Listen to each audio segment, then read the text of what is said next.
Nadafo memwakwa baba trending news so ewo Emadek TV. Na enne ensem bia yenya anase mekochinchinye de mensa ekaye ene se abrantia na young guy bia wadi infinshia 25 ebe ware abrewa bia wadi 85 na eno na amagana fo bebre kasa ewo ho na enne jumaku asomasene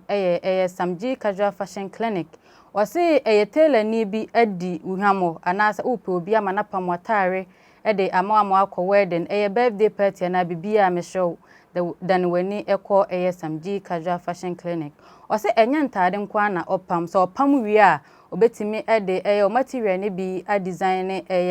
design ato ompaboa ho anase nose mask kra na apese opam a obetimi apam de amawo omo number na etwago ewo screen ne so no nti obetimi afa na onso wafre samji na woni na di nkomo na chese bibia atimi akonkan medin ene Akosia Diamond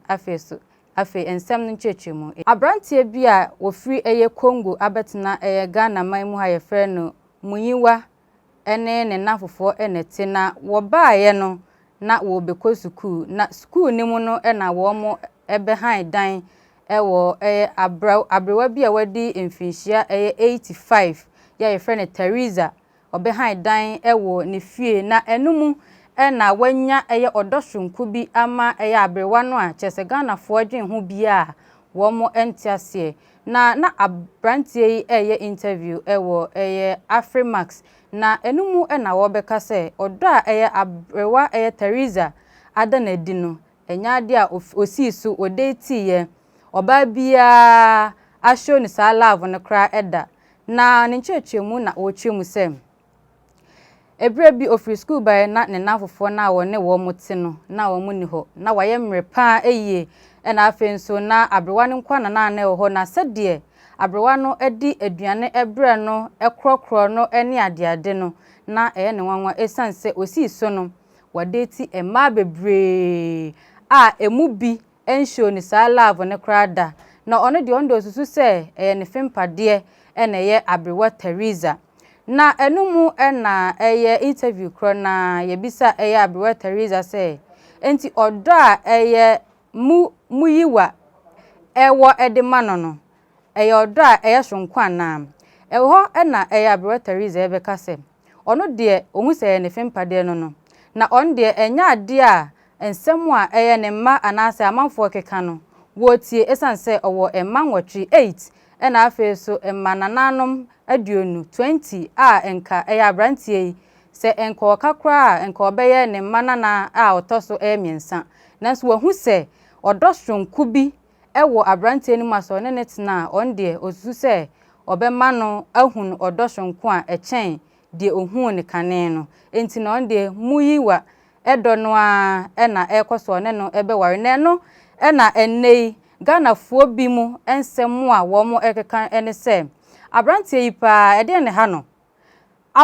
emaba o bebre ewo hono mu a wo mo crash ewo ne so nanso adentina ono de abrewa Teresa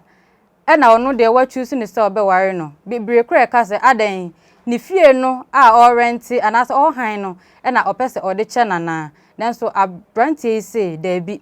ono de ohunu se ne fempade no odokan na owo ede ema abrewe entinya de a asemu a omanfo anase ne mma ne kra ka no obetie nanso kenia ne ken den a aware no ebeba so na no na abrewa Teresa ka se why ready say one abrantie ebe ware na wahye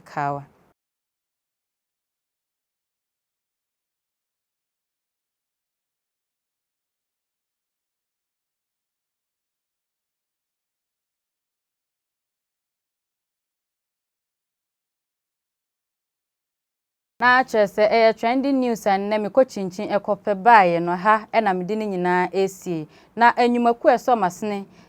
Gateway Senior High School osiwawie Junior High School anase watwe wasi nsohwe na wo mpaase a bra honom anase wo hweme na wo ye maame na wo pese wo de oba ekọ